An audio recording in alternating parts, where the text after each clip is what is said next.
আমরা সারাদিনে ফেসবুকে কিন্তু অনেক ধরনের ভিডিও দেখি, যেমনটি হতে পারে রিলস ভিডিও বা লং ভিডিও। কিন্তু আপনারা কেউ বলতে পারবেন গতকালকে কি ভিডিও দেখেছেন বা সেই ভিডিওটি কি আবার পুনরায় আনতে পারবেন? আমি বলবো যে আপনারা 90% বলতে পারবেন না যে গতকালকে কি ভিডিও দেখেছি বা সেই ভিডিওটি কিভাবে আনতে হয়। আজকের এই ভিডিওতে আমি দেখাবো কিভাবে আপনি গতকালকে বা তার আগের দিন বা তার আগের দিন কি ভিডিও দেখেছেন সেই ভিডিওগুলো কিভাবে আনতে হয়। এর জন্য আপনার ফেসবুকে আসার পরে এখানে যে প্রোফাইল রয়েছে এই প্রোফাইল পিকচারের উপরে ক্লিক করতে হবে। তবে এখানে যে সেটিংস অপশন দেওয়া আছে সেটিংসে ক্লিক করতে হবে। সেটিংসে ক্লিক করে দেওয়ার পরে এই ধরনের অপশন চলে এসেছে। আপনাকে এখন স্ক্রল ডাউন করতে হবে, অর্থাৎ নিচে স্ক্রল ডাউন করতে হবে। আমরা এখন স্ক্রল ডাউন করছি, আরও নিচে চলে যান। ইওর অ্যাক্টিভিটি একটি অপশন দেওয়া আছে, তারই নিচে দেখবেন যে একটি অ্যাক্টিভ লগ একটি অপশন দেওয়া আছে। জাস্ট আমরা এখানে ক্লিক করব।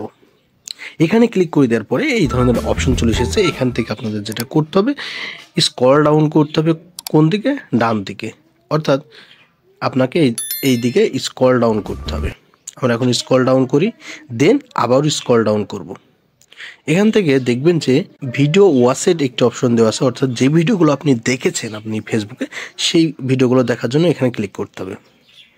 এখানে ক্লিক করলে এই ধরনের অপশন চলে এসেছে। এখন আপনি ফর এক্সাম্পল আমি 11 জানুয়ারি 2025 এখানে যে অপশন দেখছেন এখানে আমি কোন ভিডিওগুলো দেখেছি সেই ভিডিওর একটি লিস্ট এখানে চলে এসেছে। দেন স্ক্রল ডাউন করব, 9 জানুয়ারি কোন ভিডিওগুলো দেখেছি সেটা চলে আসবে।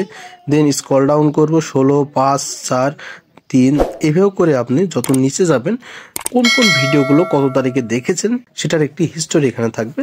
আপনি যদি মনে করেন যে এই ভিডিওগুলো ডিলিট করতে চাচ্ছেন বা ওয়াচ হিস্টোরিগুলো ডিলিট করতে চাচ্ছেন, তাহলে এখানে যে 3 ডট একটা অপশন দেওয়া আছে, জাস্ট আপনাকে 3 ডটে ক্লিক করতে হবে।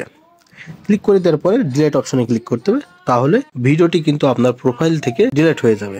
এইভাবে করে মূলত ফেসবুকের ওয়াচ হিস্টোরি বের করতে হয় এবং ডিলিট করতে হয়। সমুদ্র এই ছিল মূলত আজকের এই ভিডিওতে দেখানো। দেখা হবে পরবর্তী নতুন কোনো ভিডিও। তার নেক্সট টাইম কি ধরনের ভিডিও পেতে চান সেটা কমেন্ট করে জানাবেন। ধন্যবাদ।